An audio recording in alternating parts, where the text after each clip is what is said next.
Somalis in Minneapolis, St. Paul. Indians in Dallas-Fort Worth. Muslims in New York City. Is this different, or is this a story that we've seen before? Italians, Jews, Germans, and Irish. The immigration waves across the history of America with a professor of history from George Washington University and a consultant to the gangs of New York.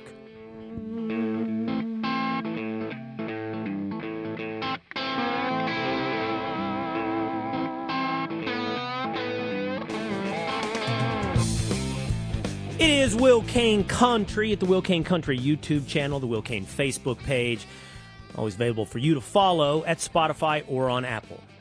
A few months ago, as we analyzed the Somali assimilation, integration, and immigration into Minnesota, on our daily pre-show call, Two-A-Days Dan, Tinfoil Pat, Fran, Ron, myself, just talk, just think, just throw ideas against the wall. And one of the things that occurred is that America and its history is littered with waves of immigration from various parts of the world. It's often said, almost as a cliche, that America is a nation of immigrants, but that is not exactly true because America is originally a nation of settlers. Acknowledging, I think, there is a base culture, a base people that lay the foundation of America. And then come the immigrants, and then come the waves, then come the Irish, then come the Scots-Irish, then come the Germans, and the Jews, and the Italians, and the Puerto Ricans, the Indians, and the Muslims. And it makes you wonder, of the conversations that we're having today, part of a larger conversation we've had consistently throughout the history of America. What is the difference between Somalis in Minnesota and the Irish of the early 1800s? So Two-A-Days Dan, Tinfoil Pat, Fran, Ron, and myself said, let's do that. Let's dive in. Let's look at the various immigration waves. Let's talk about the Italians in the early 1900s. Let's talk about the Puerto Ricans in the mid-1900s. Let's talk about the Irish from Martin Scorsese's Gangs of New York. And so today, I'm excited to have a conversation with a professor of history at George Washington University, the author of Plentiful Country, The Great Potato Famine, and the Making of the Irish in New York, who was a consultant on Scorsese's Gangs of New York. I'm happy to have this conversation with Professor Tyler Anbinder. Professor, great to have you here today on Will Cain Country. Thanks for having me, Will. I'm excited to talk to you about this. I'm excited to talk about the history of the Irish and to compare it to the conversations that we're having today and that we've had consistently throughout America. Let's start with that very broad question. Do you think the conversations we're having today about Somalis and Muslims is the very same conversation that we've had about Italians and Irish? They are pretty much the exact same conversations. It's really striking as a historian to see it. You know, because the same questions are raised. They're questions like, are these people really trying to assimilate? Can they really be true Americans? Do they have what it takes to succeed in the United States? Are they willing to assimilate and become part of American culture? And so the same things are asked today about the Somalis in Minnesota that we asked about the Irish 175 years ago. The fact that we've had that conversation on repeat through various immigration waves, before we dive into sort of the history of the Irish, which is what I want to do with you here today, I want to dive in deep and get granular on the history of the Irish in America. But the fact, Professor, that we've had those conversations repeatedly, in your mind, do you think that invalidates the conversation? Do you think the answer is always the same? Is the answer the same for the Irish as it is for the Somalis? So I don't think it invalidates the questions. But I think the fact that we keep asking these questions shows that the answers aren't always what we immediately think they are. Because the answer for the Irish 175 years ago that was given by most native-born Americans was no.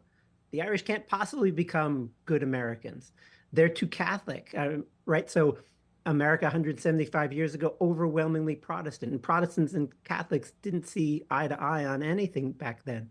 They thought, Protestants and Catholics fought wars in those days. And so the idea that Catholics become true Americans seemed completely impossible. And then the fact that the Irish had lived, had come from so much poverty. America had never had an immigrant group that was so impoverished before the famine Irish come. And so no, I think the questions are great questions to ask, but I think history helps us see that at the moment we don't always see the answer that's going to come. I think that's a very fair answer. That we can't live with a short-term memory. We can't live too trapped by the present. We have to be able to look at what happens over the long arc. But what we do hope happens over the long arc, Professor, is that we do hope, I think it's fair to say, that most people in America, acknowledging the existence of an American culture and having some pride in that American culture, is that we hope over the long arc of that view that these various waves assimilate into America, that buy into the idea of being American. So I'm going to ask you a question that I don't know that you will answer, but you may find a way, and that is, has that answer come back with varying degrees of success? Have there been immigration waves that have answered those questions of Americans? Absolutely, yes, wanted to and became and assimilated into America, whereas in others where the answer, if not no, is much closer to not yet. So the answer is not really. So the thing that happens as native-born Americans like you and me, we look at immigrants and we say they're not assimilating at all. But to the immigrants, they're assimilating a lot. And what we as native-born Americans don't realize is how hard the process of assimilating is. You can't just snap your finger and all of a sudden lose your foreign accent. You just can't snap your finger and all of a sudden want to eat hot dogs and apple pie instead of whatever you ate in the place where you were born. And so assimilation is a slow, hard process. And we as native-born Americans tend to want it to happen really fast. And that's the same thing that Americans said about the Irish 175 years ago. Why aren't they assimilating? Why are they living in these enclaves with each other and they never socialize with anybody else, and they're singing their same old songs, and when they use the term home, they're talking about Ireland and not America? Why do these things happen? And but I think we would all agree that the Irish became pretty good Americans, and so every generation of Americans thinks their immigrants don't assimilate fast enough, but in the end we tend to see that they do. At least that's been the case with every group that's come to America so far. Okay, so that's been the case with every group that's come to America so far. And there is a deeper, I think, more philosophical and cultural conversation about whether or not those immigrant groups have assimilated into America or America has assimilated into those immigrant groups. And that's a question of values and morals and priorities. And I think that's worthy of discussion and examination on each and every single immigration group. But before we dive maybe into that, and we can return to towards the end of our conversation, now let's do this. Now let's talk about the Irish. And we're here with Professor Tyler Anbinder. I certainly said Arbinder a little bit earlier, but it's Professor Anbinder from George Washington University. And my apologies for the mispronunciation of your name, Professor. But, okay, the Irish. Let's just start with history. When did the Irish come to America? Well, Irish were coming to America even before the United States existed. There was immigration from there before that. But most of the Irish were too poor to come to America in the period before the American Revolution, really before the War of 1812. But after the War of 1812 is over, the number of Irish coming to America increases fairly rapidly. But then, and so that they're the biggest immigrant group in the United States in the 20, 30 years before the Civil War. But then starting in 1845, there's this huge blight that kills the potato crop in Ireland. And the Irish had become exceedingly poor because of a number of factors, in particular, the exploitation of Ireland by the British. And so by 1845, half of Ireland's population is eating only potatoes, potatoes for breakfast, potatoes for lunch, potatoes for dinner. And so when the potato crop is destroyed by a mysterious fungus that afflicts the potato crops, it's a huge tragedy. And out of 8 million Irish inhabitants in 1845, about 1 million of them die, and another 1.5 million of them flee Ireland, and most of them come to the United States. So you have this huge influx of refugees from this famine in the 1840s and 1850s. Okay, and let's talk about what America looked like when the Irish arrived. I know that you had a conversation with one of my producers before you joined me here today, and you guys talked about the concept of the Scots-Irish. And the Scots-Irish is a term that is commonly used in America to talk about what we may refer to as some of the original the ethnic background of some of the original Americans. Tell me if you think this is a mischaracterization, but the original European settlers in America came largely from the English and what we call the Scots-Irish. Now, the Scots-Irish are not Irish. They are Scots, and this is where you can correct me if I get this characterization wrong, but they are Scots who were Protestants who fled to Ulster County, Ireland, lived in Northern Ireland, later day manifested into the Troubles and the fact that still to this day, Northern Ireland is more Protestant while Ireland is more Catholic. But those Scots-Irish, whether or not we call them just Scots or Scots-Irish, are the immigrant wave that largely, instead of coming through Ellis Island, like many other immigration waves, came through places like Virginia and settled the South and pushed into the interior of Kentucky and ultimately into places like Texas. So is it fair to say that when the Irish arrived, what they met was an existing American ethnic base of English and Scots-Irish? Well, it kind of depended where you went. So the Eastern Seaboard would have been more multi-ethnic, and the interior, like you're describing, would have been less so. But no, the only thing I would add, your characterization is definitely accurate as far as it goes. What I would add is, though, that by the time that you're pushing into the interior places that you're talking about, there are already lots of immigrants from Scotland and lots of immigrants from Ireland as part of that push into the interior, places like Kentucky and Tennessee and Western Pennsylvania and so forth. So yeah, and then the term Scots-Irish, historians tend not to use that much these days because the Irish tend not to use it. That's a term that really is developed in America, and in particular, it becomes used a lot in the 19th century because the Protestants from Ireland want to distinguish themselves from the Catholics from Ireland who were so reviled by so many Protestant Americans. And so they're like, well, I'm not Irish, I'm Scots-Irish. And that's a term Americans will use to say, I'm not one of those Catholics. Don't lump me in with them.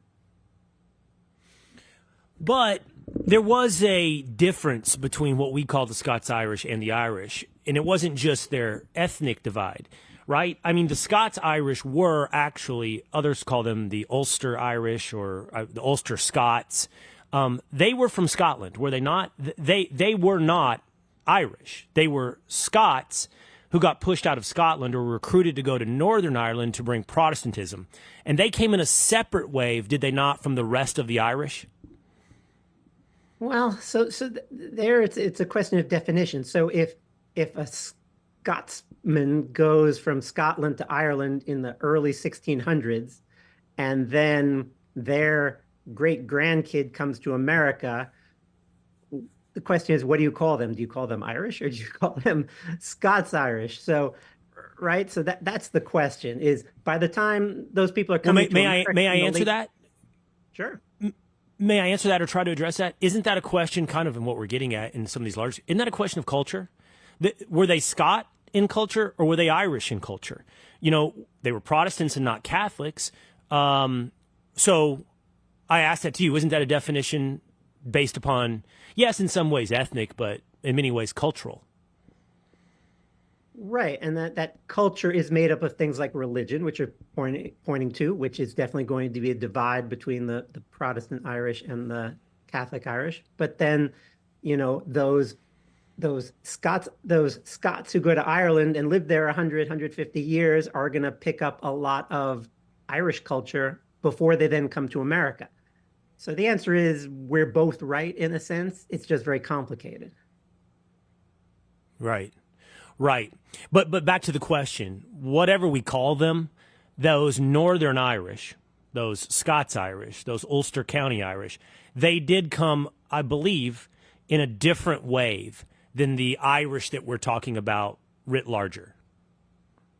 It's not that they came in a different wave. It's they came first, and then they continued coming to the United States even later and even during the famine. So the Ulster Irish are always coming to America. It's just they're the first Irish to come to America. And then eventually they're outnumbered by the Irish in the other 3/4 of Ireland who come to America. Why did they come? I mean, we know why the English came. The English come, they set up their settlements. They set up the original colonies. What started pushing the Northern Irish, the Scots Irish, to America? You told us about the famine that pushed the greater, larger Irish wave, but what pushed the original Scot Irish wave? Really the same thing that pushes most immigrants to the United States, the desire to have a better life, the knowledge that in the United States, upward mobility was greater than it was in the place where they were living. And the skills that the Ulster Irish had were in great demand in the United States. There's lots of weaving industry. When I say industry, I mean home industry at the point we're talking about. But lots of weaving and linen making and so forth. And there's great demand for that in the United States. And they hear, hey, I can go to the United States and I can make 50% more doing my job than I can here in Ireland. And I can buy land and own a house, and I can't afford that here in Ireland. And so that's what pushes people to the United States. When they arrived, I am fairly interested in. I know that historians reject the term Scots Irish, but there's got to be some term. Otherwise, we're left floundering around of how we distinguish these groups. And maybe your point is they shouldn't be distinguished. But, as somebody from Texas whose family migrated through the South, most of us down here, it's not as ethnically diverse as it is up there in New York, right? It hasn't been for a long time. Most people from in the South are either English or Scots Irish because they are the people that we talked about became primarily, not exclusively, but primarily the frontiersmen. The pioneers, the people that pushed west. But when they came, did they also encounter sort of a resistance to immigration? Not so much. No, well, it depends, again, what period you're talking about, because these Northern Irish are coming to America ever since the late 1600s. So 1600s, 1700s, there's really no resistance to immigration. There's so much land, there's so few people. It's only really when you start getting into the 19th century that some people start saying, hey, maybe we have a few too many immigrants. Though mostly what they say is not that we have too many, but we have too many of the wrong kind, is what people will say. Right. Really quickly, as an aside, I know that your specialty is in part the Irish. Secretary of State Marco Rubio gave this very fascinating speech at the Munich Security Conference where he talked about the relationship between Europe and America. And he had this passage where he said, if I can't remember everything correctly, but he said, the Germans gave us our industrial workforce and our farming in the Midwest. The Dutch gave us New Amsterdam, which originally became New York. The Spanish gave us our cowboy culture, vaquero culture that ended up as cowboy culture. And he went through the different immigration waves and what they gave us. I'm curious, just because you brought up the 1600s, 1700s, why was there never... Well, can I just ask you about those groups? It doesn't seem like the Dutch, while they had a presence in early America, never came in the great immigration waves of these other places. Why? What kept the Dutch home? Well, so it's not that. So a couple of things. First, the Netherlands was relatively prosperous, and so you don't have as many poor people there, and so there's less reason to leave. And then the other thing is the Dutch leave to some extent, but they're a very small country, and so they make a very small presence in the places they go. And then when they emigrate, they go, right, the Dutch had their own colonies, and so the Dutch go to different places. They have New Amsterdam, but they have places in other parts of the world too, and so sometimes they'll go there. But mostly it's a size thing and it's a prosperity thing. And then one more, just as a curiosity, the Germans. When did the German wave come to America? Was that mid 1800s, 1850s, 1860s? Exactly. The big German emigration period is mid to late 1800s. And in fact, there is a fact most people don't know, but more Germans emigrate to the United States once it becomes the United States. More German immigrants come here than people from any other place in the world. Really? Yeah. More than the Irish? Yeah. Oh, that's fascinating. Well, I guess, is that an assimilation that is so successful you barely even notice its existence? Like, what is that? I mean, we do know German influence. I mean, Rubio's right. Like the beer magnates of the Midwest. Here in Texas, there's a fascinating little slice of history that I am intrigued by, where we have a German presence in Central Texas, where they came in that same time period. There was an offer of free land. They became settlers well out into Comanche territory, lived at somewhat level of peace with hostile Indians. And to this day, you've got Fredericksburg and New Braunfels and places like that in Central Texas. But I don't think anybody realizes, like, to your point, the Germans came at such a large number. Yeah, and so it's interesting you ask about the assimilation part. So what basically happens is this: up until 1914 or so, there isn't much assimilation at all, and but with World War I, Germans all of a sudden say, "Hey, I've got to assimilate a lot if I'm going to be accepted here," because Germany is the United States' enemy in World War I, and so that creates a huge push to assimilate. And that's often what happens in American history, is groups assimilate when they feel forced to do so. They'll assimilate more. So all these, and Texas would have had it too, but Texas, all across the United States, places that would have had German businesses that would have had German names, they changed their names. So for instance, I went to Fort Wayne, Indiana. Interesting. I went to Fort Wayne, Indiana, and everything's named after Lincoln. And I'm like, why is everything here named after Lincoln? And they said, well, these things all used to be named after Germans, but in World War I, the German businesses all wanted to look American, and so everything changed their names to Lincoln. Did they change their last names as well? Did we sort of, because, Yes. there are obviously examples of Germans' last names in America, but it doesn't reflect the quantity of the immigration wave you just said. Correct. And that's one of the reasons we don't realize how many Germans there are in America, because there were lots of Schmidts who became Smiths in the 19-teens and 1920s because of the desire not to stand out as German. And so, right, lots of names are changed to be able to fit in more easily and not stand out as German. Oh, how interesting. Okay, let's go back to the Irish. So you're right. One of the fascinating things about the Irish today is that I would say, until you had this conversation with me about the Germans, you might say that the Irish are the most assimilated group into America, where now, and again, I think I have a different perspective, and maybe a lot of people listening, because of where I come from. I did live in New York for 15 years, and ethnic identity in New York is much a bigger part of your story than it is, say, in a place like Texas. And maybe that's because of what I said earlier, because everybody's out in the frontier lands was basically either English or Scots-Irish. So if you're not any different, you don't wear your identity on your sleeve, your racial or ethnic identity on your sleeve. Or if you live in a place where everybody's super different, it becomes a point of pride or differentiation.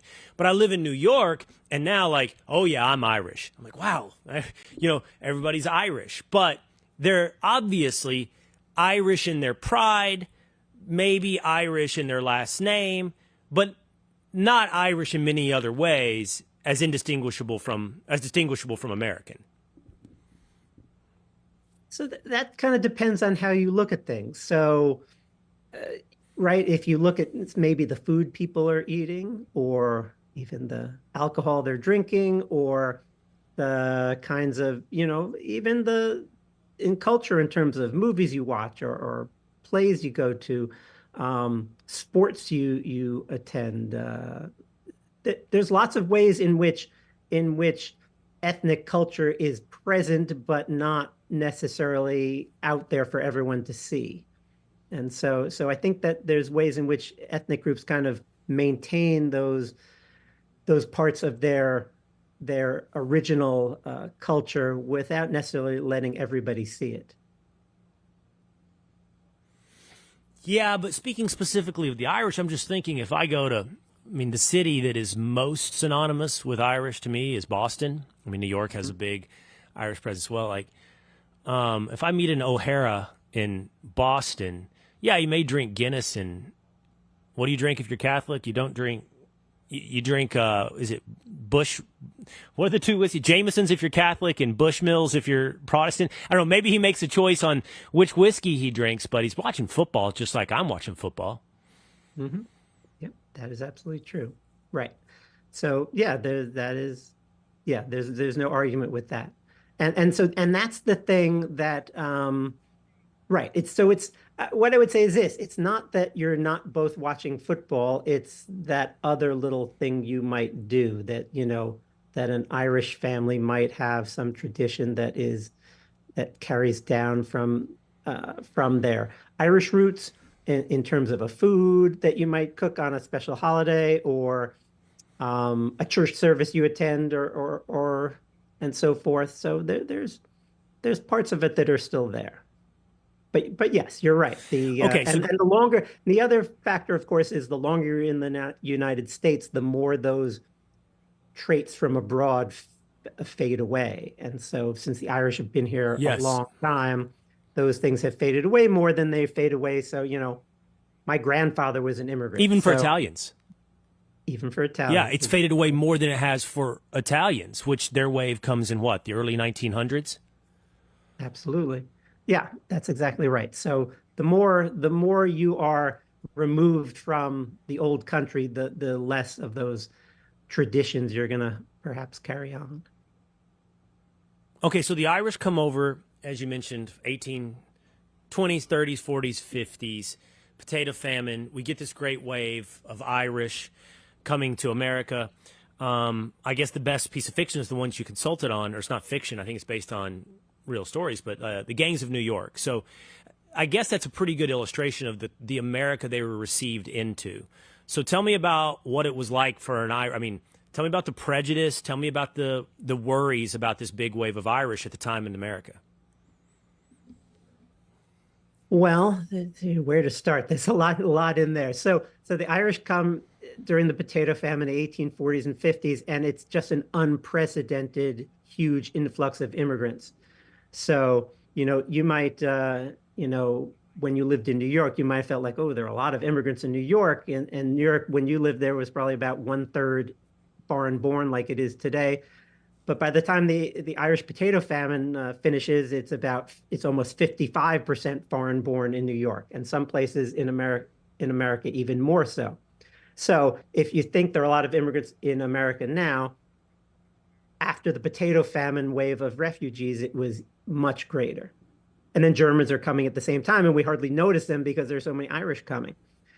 And then in terms of the reception, the reception is kind of mixed. There are a lot of Americans who think this is great. We need more people to fill up this country so the British don't attack us again and we can become a world power.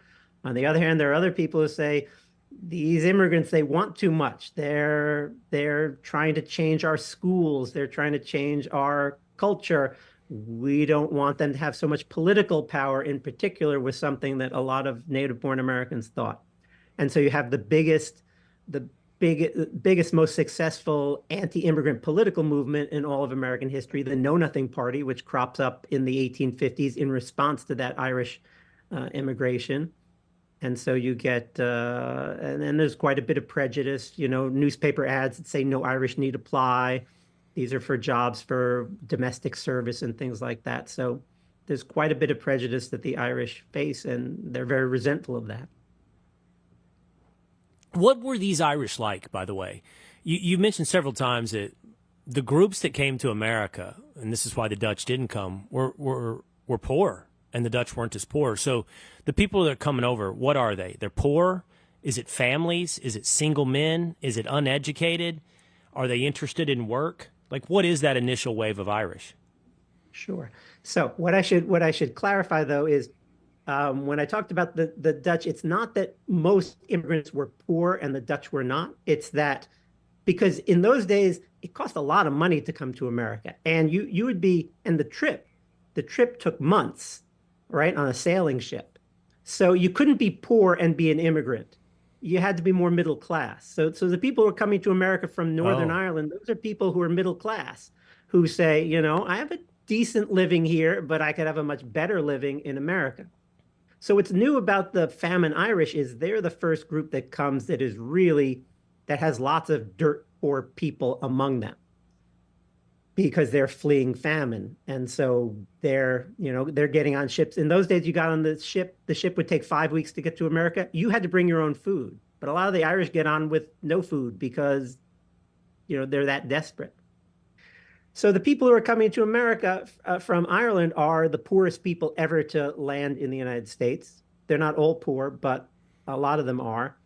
And then a lot of them get to the United States even though they don't have the money to come because their relatives come to America first and they save money and they send ship tickets back to Ireland to bring their relatives over. In terms of the other demographics you asked about, it's typically young men and women in their 20s. That's the biggest group by far, because if you're a family, right, if you're a big Irish family, who are you going to, and you can scrape up money for one ticket, who are you going to send first? You're going to send someone who's young and strong and can work hard and save money to bring other family members. So you send someone who's in their 20s and they either get a job as a day laborer if they're a guy or a domestic servant if they're a woman, and they save their money and they send money home to bring the next brother or sister over until all the brothers and sisters have come. And so it's mostly young people in their 20s, early 30s, late teens. Those are the people who mostly come to the United States. The older people are like, this is too much for me. I won't survive the passage. So it's really a young person's emigration. and the hostile reception to these Irish, how much of that had to do with the religious differences, that they were coming Catholic into what was primarily at the time a Protestant nation? It was overwhelmingly religious prejudice that was the cause of the hostility to them. Americans, America was overwhelmingly Protestant, more than 90%.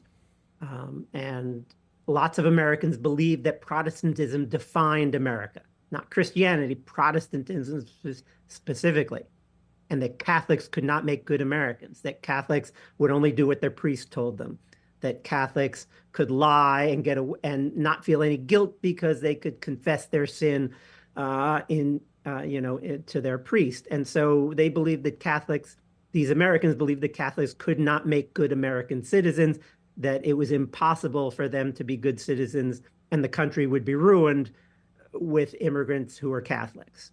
And so this was a very strong prejudice that a lot of people believed, and it's the basis of most of the anti-Irish prejudice. And that lasts for well over 100 years, right? I mean, my mom would tell me about what a big deal it was when JFK was elected president, that people had legitimate concerns in the 1960s of what it meant for the American president to be seen in some way as having fealty to the Pope. Right.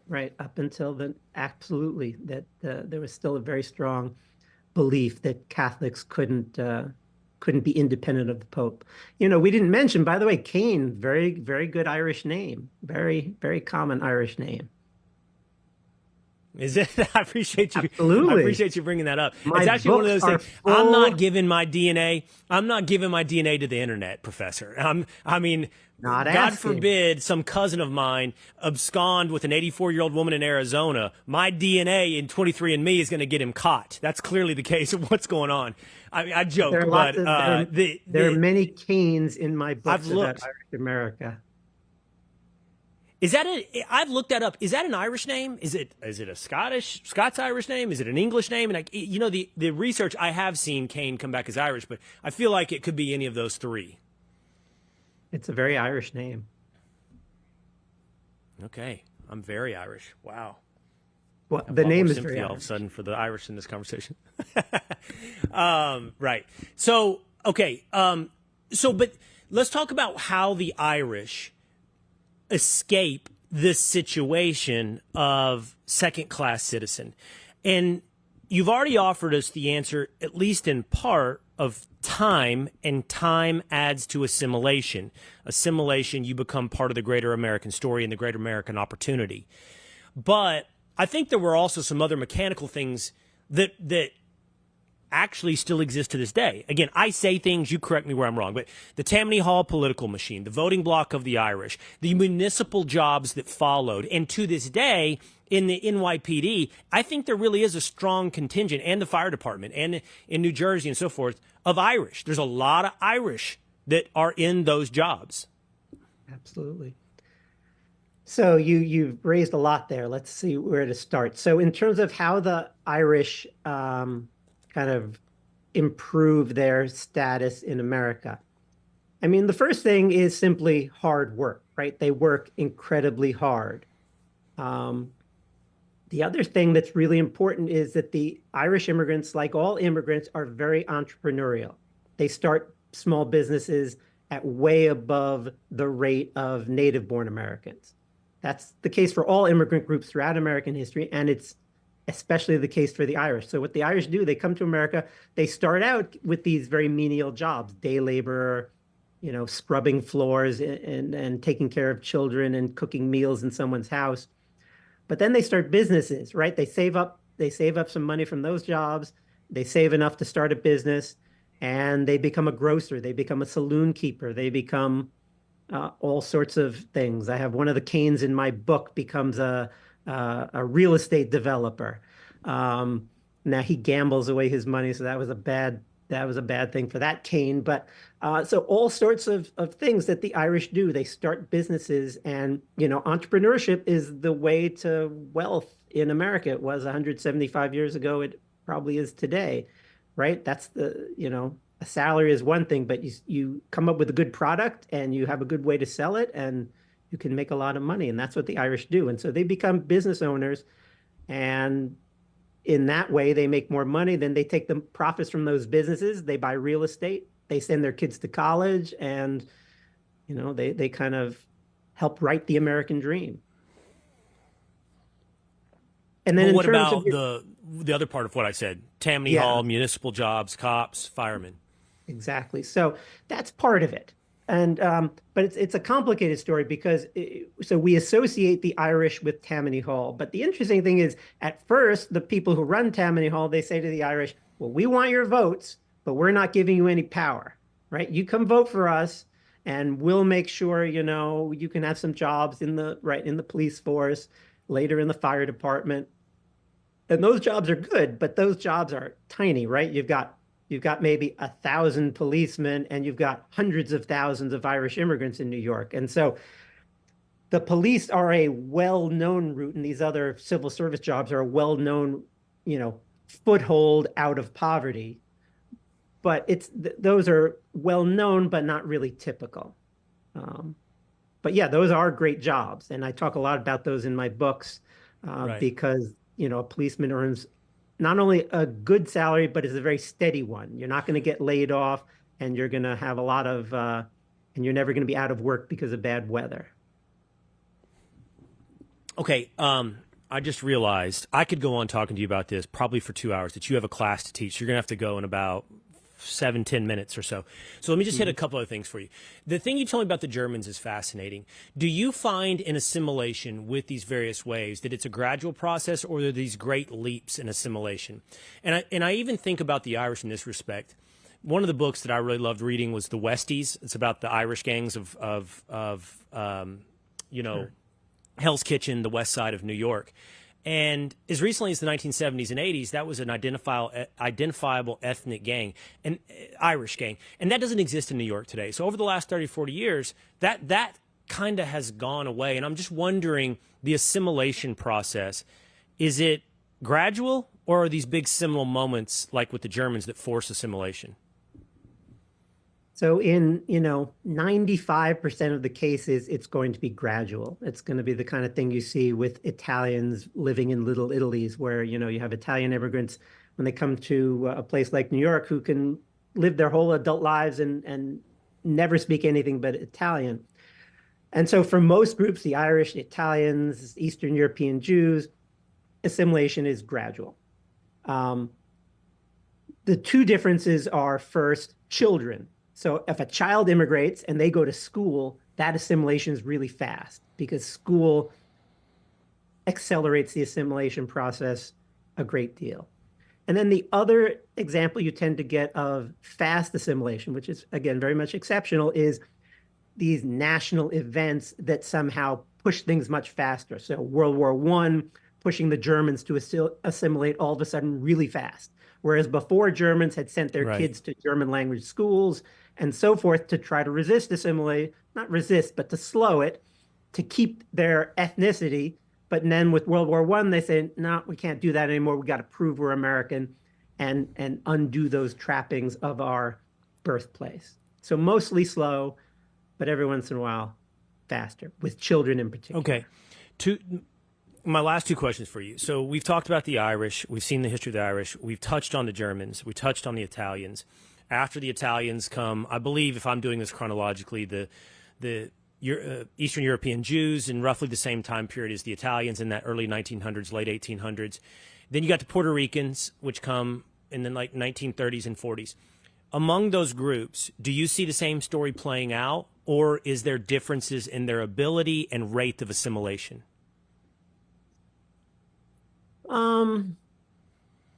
The only group that really assimilates faster than any other group in American immigration history that I can think of are English immigrants, right? So the English very quickly kind of become American in a way that no other group does, not even the Scots. And you think, oh, how different are the Scots from the English? But it turns out they are, and they have more pride, and they have a lot of pride in their ethnic differences. So yeah, most groups, it's very similar. That's the thing. You look at, I wrote a book looking at New York immigration history from the Dutch all the way to the present, and the same story tends to play itself out over and over again. And every generation thinks these immigrants are different. And it turns out you look at them a generation later and you go, oh, well, they weren't so different as we thought. So yeah, that's except this would be my final question. Except the one commonality that all of those outside of the Eastern European Jews, and they also do to some extent share, is some sense of a common cultural background of Western civilization. And this is where the Jews are different, a belief in the same religious structure, although different ways to do it, Catholic, Protestant. It's a Christianity-based immigration wave, the Italians, the Puerto Ricans, all of them. Even today, if we looked at the Latino migration from Mexico and Central America, you would say that a lot of those same similarities exist to the existing population. You might have language differences, you might have cultural differences, but there is some common bond. Maybe the Central Americans and the Mexicans are different in that they don't come from the Western civilizational cultural background as the Europeans. What I'm curious about is, are these all lessons in that commonality? Because when we talk about immigrant waves from Muslim countries or Somalis, we're now pulling from what I would argue is a very different background and putting it into the same story. I totally understand what you're saying, and I can't say that you're wrong. What I can say is that in earlier generations of American history, people looked at what you're saying now are similarities of previous immigrants and didn't see those similarities. They said Catholicism and Protestantism, totally incompatible. Either one is going to win or the other is going to win. They looked at Jews, they said Jews are completely incompatible. And yet I would argue Jews have made pretty good Americans. And so every generation seems to think that the newest immigrants are completely different. And I totally see, what you're saying makes perfect sense. And yet at the time, people didn't say that. People said the Irish are incapable of becoming Americans. And yet I think they did. Really, really fascinating. Thank you for that deep dive in history. It's something I'm endlessly curious about. And I do need to read your book, which I'm excited to do. And I know you got class in 15 minutes, Professor, but I really appreciate you spending some 45 minutes with us today to talk about something that you probably talk about every day inside your classes. But thank you so much, Professor Tyler Anbinder. Thanks so much for having me on. I really appreciate it. All right, there he goes. Professor of History at George Washington University. His book is Plentiful Country, The Great Potato Famine and the Making of Irish New York. He also wrote City of Dreams and Nativism and Slavery. Two-a-days, Dan, tinfoil Pat. So you guys come in real quick because you guys just Yeah, you guys just texted me and said, "Can we please talk about this after he gets off?" So you're into that because I'm into it, and he's a professor and he's soft spoken and he's very professorial, right? But I don't know where the audience is on this. We do have some comments, and I want to hear what they have to think. But I really, truly, I was so curious that I was unorganized. Sometimes organization structures my curiosity, but sometimes when I'm so curious, I'm all over the place. And like, I'm just so curious about this. Now, the professor, I think he's very. I think the argument would be he was open-minded or understanding of points of view on this and doesn't invalidate or. I mean, he's written. I'm curious what nativism and slavery is about. He may have thought that my point of view, or the one that I was forwarding, at least in this conversation, is nativist. It sounded a bit that I way. would argue that he thought. Well, I would argue guilty as charged. Yeah, well, sure. I am nativist. So what are you going to do? I believe in America, a common culture, and I am skeptical of people that come in and, in many ways, how about this? Incompatibility is one thing, antagonism is another. Okay, and I do think that there's some concerns about antagonism, a rejection of the American culture, a rejection of the American idea, a lack of desire to become American. Now, he would say to me, well, that's the same thing that people said about the Irish or the Italians or whatever it may be, and he'd be right, maybe. And maybe over the long arc of history, he's right. And so 100 years we look up from now, and Somalis are every bit of apple pie as, everyone else in America. Maybe he's right. But, I do think there's very legitimate concerns about Western civilization, and I don't know that there is what is the best experiment in an Islamic-based population country of maintaining Western ideals, Western civilizational values? What is it? Like, who is the closest? I mean, at one point, Iran? I don't know. At one point, Iran, maybe 70s, Iran, maybe one of the South. Would you argue like is Singapore? Singapore's Muslim, right? Yeah. Would you say that's the closest you can get to embracing capitalism? I guess. And sure. I don't know. It's hard. Saudi Arabia. It's hard because the things that No, please, people would not argue that Saudi Arabia has the same values as America. Ask a woman. But I don't know. It's a longer conversation that's sort of not debate, but challenge. See, I feel like the professor is very mathematical and therefore correct that 2 + 2 is always equal to 4 in America. But what happens when you interject a new integer? Is it always the same as in the past? Because the formula has always been this way in the past, is it always this way in the future? Go ahead, Tinfoil. I will say that he is right in that immigrants tend to be entrepreneurial, and even the Somali immigrants are entrepreneurial. If you look at how well they've been able to come into America and make a lot of money and not legally have success. Right. Go ahead. No, my question was, you'll get to the last comment, but what is the kind of what is it? Is it like history repeating itself, or is this something new? Do you think the professor of gave course. you an answer? And let's do this sequentially, chronologically. Tell me, now it's a bunch of non-experts, the three of us talking, right, on this. If you go in order of immigration wave, would you say the Irish have most assimilated into America among the ethnic groups? So if you take Irish and Italian, which one is more assimilated into the greater common cultural blend of America? Irish. Would it be Irish or would it be Italian? Italians separate that's themselves. Fair. I think, and that's 100 years later, right? The Italians come, 70 to 100 years after the Irish. Would you say the Italians are more integrated into the more common American culture than, say, Puerto Ricans? Yes, because they love America. They have a flag. And Italians come a good, 40, 50 years before the Puerto Ricans, right? And so his argument would be, give that time, and everything follows the same path. The Germans more than the Italians. The Irish more than the Germans. More than the the Germans Irish. more than the I Italians. think the Germans more than the Irish. Well, that part of the conversation to me was incredibly fascinating. My family because, changed our last name because of that.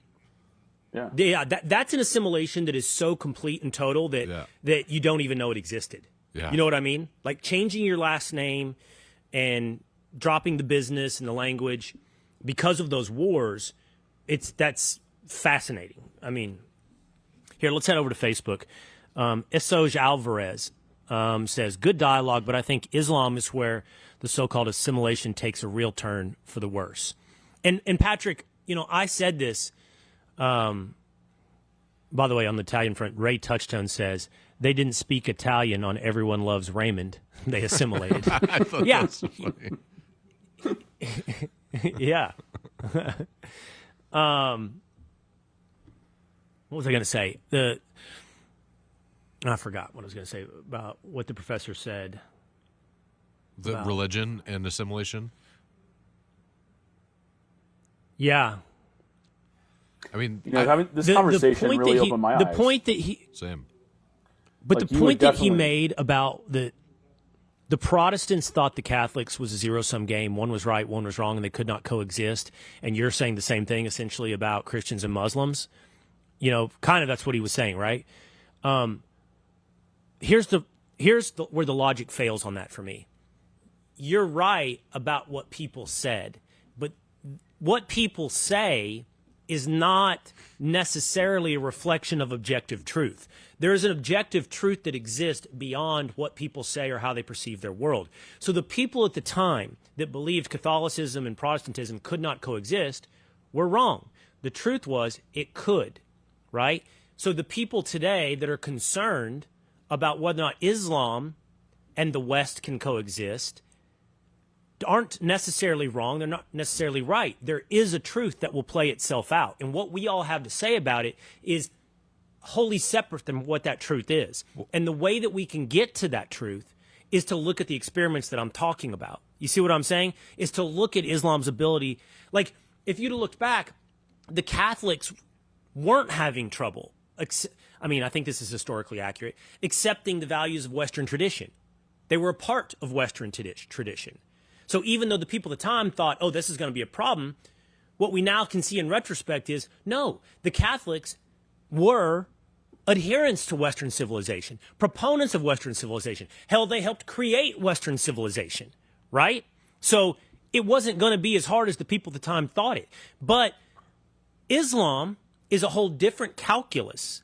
And doing that calculus is totally independent upon what people think at the time. Well, and it could be this experiment is just way different. I think I'm right about this. All of those waves, every single one of those waves, we will take out for different reasons the Eastern European Jews, the Puerto Ricans, and the Latinos, the Mexican, the Central Americans. The rest of those waves come from Europe, come as children of Western civilization. They come from a common culture or common values, not in every way, not in the food, not these things, but a core set of beliefs that they share. Right? Now, I separate those three groups out because the Jews had a different religious background than the rest of those waves. The Puerto Ricans and the Mexican and Central Americans come not from the Western civilizational tradition. So we have it's important to ask, hey, if you have these differences, can you work in the greater common culture? Can it be compatible? I don't think that's just fair. I think that's necessary to ask. Go ahead, 2 days. And them thinking that Catholicism and Protestantism were so different back then because they weren't, around other religions that were so completely different like we are now. So it seemed so different then, but realistically, it wasn't that far away. They have the same Savior. They have the same book. That's exactly right. It's completely different. That's like Texans and Oklahomans thinking that they can't go to the same bar. Right. In the grand scheme of thing, if you just pull the microscope out a little bit, you realize, oh, these people are the same. Yeah. They're exactly the same. Yeah. You compare it to everybody else. But now Islam and Protestantism, Catholic Christianity is so vastly different in culture and in religion. You've pulled the microscope way out. Way out. You pulled the microscope way out. Yeah. Colleen Catherine says, proud to be Irish American. My grandparents and great-grandparents came here on ships. By the way, based on that comment right there, could I just ask something? I find it fascinating that what you said, and you've said this before, that I'm from the Northeast and people's identities become where their ancestry is from all the time. Is that not more so? Is that not the case where you guys are from? Because it's like people always talk about their Irish culture, their Italian heritage constantly. It becomes their second identity. No. It's wild. No. It's so Would you say crazy. the same thing in Florida, Patrick? Yeah, we don't talk. I mean, I live in a Navy Did he fall town, asleep? so we don't. What? I'm literally talking. Did you turn me down again? No, we lost you. No, you muted yourself. No, you're talking. Go ahead. People, Go ahead. listen. I wear a lot of hats here. I have to pay attention to the show. I have to book. People text me. I have to my goodness. Anyway. Will, we're putting too much on him, Will. Fired up, Patrick. Yeah. I'm about to snap, I swear. It's probably because you're Irish. No, I'm kidding. That's great. This is Probably great. is. And Scottish and all those things. Are you Irish? What are you? Definitely. What are you, Patrick? I believe German, Irish, and Scottish, and maybe some English or Welsh. See, okay, it's a couple of things, Dan. It is, okay, I said it to the professor. It's because, I'm going to set Patrick aside for a minute because I think there's a couple of reasons, and Patrick and my reasons might be different. Because most of the people that went south, okay, most of the people that went to Kentucky, Tennessee, then Alabama, Mississippi, Georgia's a little different, I think, because Georgia was pretty English.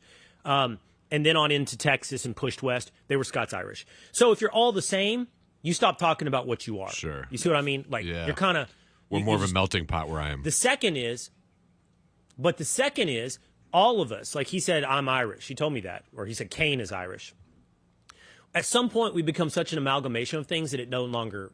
I mean, what am I? What do I take pride in? My grandfather came from... I know that one of my grandfathers immigrated from Wales. I know that there's English in there. I know that there's Scots-Irish in there. And maybe apparently there's Irish in there. So there's a lot. So what's the point in any of it? You know, for me, See, it's like I can't really put a toehold in any of that stuff. So that's why I think in New York, you always have these waves of newer immigrants that are more attached. Yeah, it's closer to your family history in proximity and in chronology. Like, it's more recent. Yeah, like we have, So I think that's what... we had towns in Connecticut around me that were just all Italian towns. And you would think you were like, everyone just immigrated over from Italy. It's fascinating. Well, that's what Kathleen Mera says on Facebook. She says, I beg to differ. The Irish, Italians, all assimilated. Have you not seen that one of these cultures overwhelming America right now are not assimilating and claiming that all Americans will convert to their culture? The other is robbing Americans blind, not to mention learn English. Instead, we as Americans have catered to them. Okay, this is my point. I think Kathleen's making an interesting point. I think we would edit it, Kathleen, to say, have all assimilated at varying levels and degrees. I think that's a fair assessment of the groups. That's not to say Italians want to assimilate less than Irish. That is to say they are newer converts to America than the Irish. So it takes time, to the professor's point. But I totally agree. We're on a new thing now. I think we're on a new thing.